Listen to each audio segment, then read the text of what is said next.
So what do you do about that? Can you imagine here in this auditorium, if it was sitting on 30,000 gallons of diesel fuel, how many of you would have voluntarily come here? How long do you think it would have been before the city of Ottawa, the province of Ontario, and Canada would have fixed it up? Well, those portables have been sitting up there for over 10 years. Those kids have no hallways. They have no science room. They go between the portable trailers where the heat often goes off, and when I was up there, it was 45 below zero. The classrooms are so cold that you can't even hold on to a pencil. You can't even hold on to a pencil. And this is only one of the many schools across the country in this type of dire condition. Now, the government was saying the reason we're not building the kids in Attawapiskat a new school is because we can't afford it. We can't afford it. Now, the other one that they would use as a backup is this is a remote community. You can't expect us to pay for a school everywhere. But ladies and gentlemen, you are only remote in Canada until they find diamonds, oil, or the Danish try to claim that land. There is a diamond mine, De Beers diamond mine, 60 kilometers from here, and Ontario moved heaven and earth, and Canada did too, to make sure all the infrastructure was in place for that diamond mine to extract the resources from that community. But they could not build a school. They could not build a school.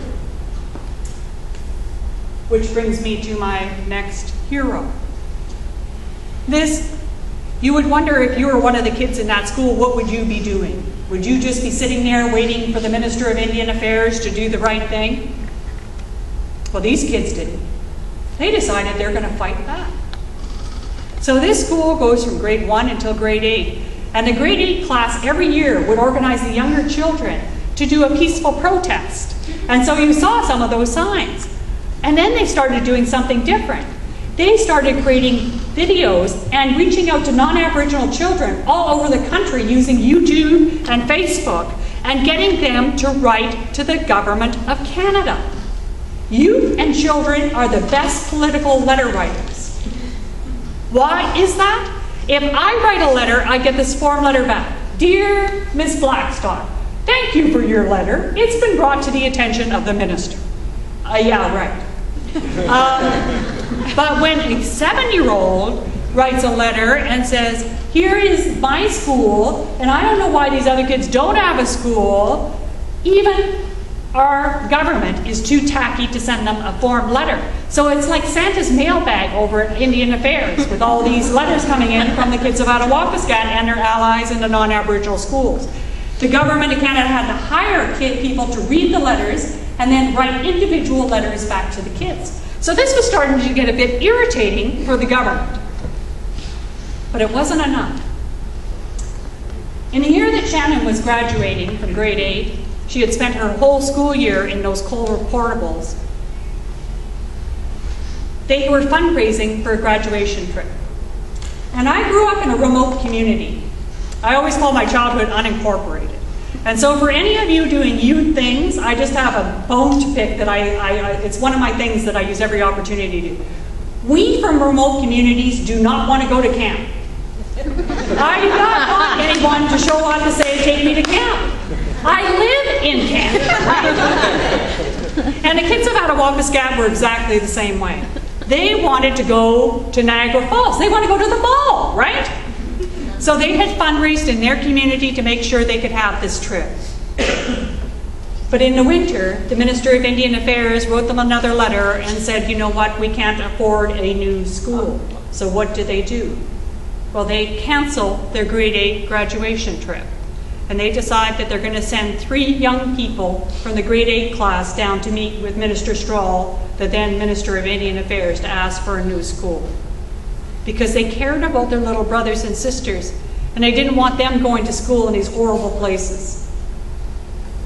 So it was May 2008, and Shannon Kustachin, as you can see there, who was 13 at the time, comes down to meet Minister Strahl.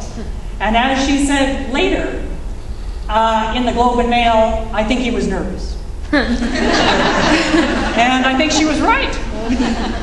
Because of the many things that a minister might say to a group of young people who have been advocating for a school, the first thing to come to his mind was, what do you think of my nice big office? Whoa. And she said, yes, minister, it is very nice. I wish our classroom was this big for all of us who are trying to learn there.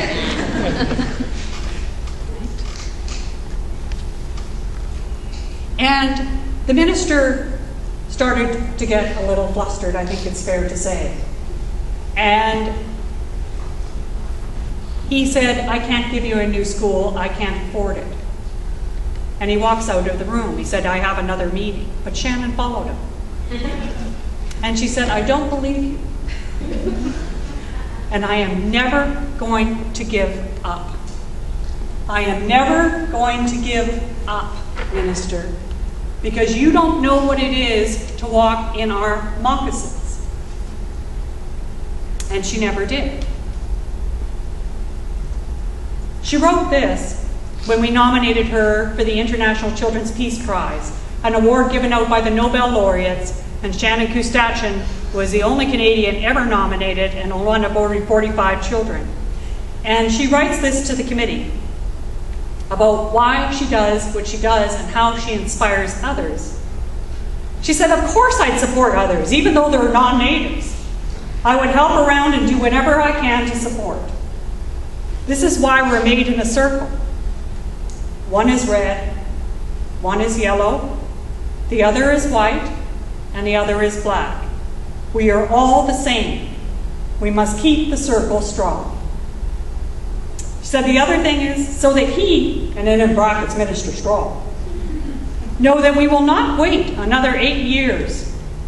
He knows that we are sick and tired of walking back and forth outside in the cold winter, the cold wind, the cold rain, and the hot sun. He knows that. It's just that he doesn't understand. If he did understand, he could have just given us another school just like that. Just like that.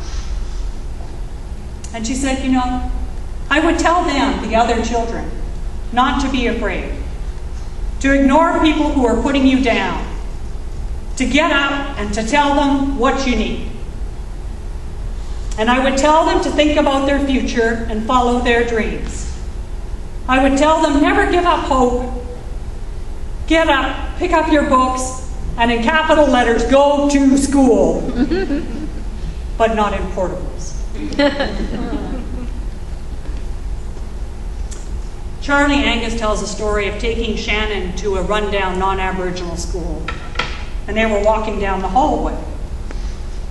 And pretty soon it occurs to Charlie that he's walking alone and Shannon is no longer there. And it turned out that she was in a classroom some distance away, and he walks back to find her. And he sees her just staring at this place. And she said, if I had my life to live over again, I would want to come to a school like as beautiful as this. Shannon Dream wanted to be a lawyer. And she couldn't do that in her community where the school was of such poor quality because it's so underfunded. So she had to go hundreds of kilometers away from her home at the age of 14. And she died on May of 2010, trying to go back to school after a visit with her family. She will never see that school built in Attawapiskat. And all she did is she wanted to learn. She didn't want an iPod. She didn't want an iPad. She just wanted to learn. Tomorrow on Parliament Hill, you're going to be given an opportunity to carry Shannon's candle forward. She never gave up, and neither should we. Now, we may not be the best army looking at us. Some of us have been around for a long time. Some of us feel pretty unable. but we are the only army she has, and we must carry forward her candle of hope. In the coming days, you're going to hear about Shannons Dream, a motion being put forward by Member of Parliament Charlie Angus, and you must, with everything you can, support that motion. And you must show up tomorrow, not just in spirit and not just in care, but to stand up for Shannon and the thousands of other kids who dream of just wanting to learn. And what about the kids in child welfare care? There are 27,000 of them in child welfare care tonight, more than 3 times that of residential schools. And these First Nations kids on reserve get what the Department of Indian Affairs calls dire and inequitable funding for child welfare. They've come up with a new formula for some parts of the country that is only flawed and inequitable. Hands up for how many people want dire and inequitable for their kids? How about flawed and inequitable for your kids? The Government of Canada says our underfunding, in its own document, its own briefing note to the Minister, it says our underfunding of child welfare is legally defensible. Although we are worried, they say. What happens when these kids grow up? Will they come back to sue us? Will they come back to sue us? Well, First Nations kids are not going into child welfare care because they're more likely to be abused. They're actually less likely to be abused than non-Aboriginal kids in many cases. It's neglect driven by poverty, poor housing, and caregiver substance misuse. All things we could do something about. But the Government of Canada underfunds families and family agencies so that they can't target those issues necessarily. And that's why we're losing so many of our kids to the foster care system. Not because we don't love them, not because we don't want to take care of them, not because we're not courageous enough to deal with our own issues, but because we don't get the opportunity every other Canadian takes for granted. These inequalities create what I call a perfect storm of disadvantage. Imagine yourself and your family living in these conditions. Would have you made it to be a university student or a professor? Would have you had the opportunity to be the person that you are? These outcomes, these sad statistics of only 1 in 4 graduating, of so many being in foster care, are a predictable outcome of a government that has made a choice to racially discriminate against little kids. But it's going to stop. In 2007, after having developed 2 joint solutions to deal with the inequality and having government walk away from it when they're running a $22 billion budget, we decided that we'd have to do something about it and force them into doing something about it. So with the support of the chiefs of the Assembly of First Nations and the chiefs of Ontario and Amnesty International and the Canadian Human Rights Commission, we decided we were going to file a legal action against the Government of Canada alleging that they're racially discriminating against First Nations kids and get a court order for them to do the right thing. Within 30 days, my organization lost all their federal government core funding. And as I talk to you today, we received not a dime from the federal government. And we knew that was coming, even though this is a so-called democratic nation. But I've always said I'd rather die on my feet than live on my knees. I don't want to turn to Jordan's family or turn to Shannon's family and to say, I'm sorry, I have to wimp out because I'm afraid they'll come for us. And the other reason that we had the courage to do it was because of all of you. We knew that if caring Canadians understood this story, you would stand with us. And that's why we've launched something called the I Am a Witness campaign. This campaign does not ask you to take the First Nations position because you haven't heard our evidence, or read Sheila Fraser's report, or read the Standing Committee on Public Accounts report, or read the UNICEF reports that declare all this. And you haven't heard Canada's case either.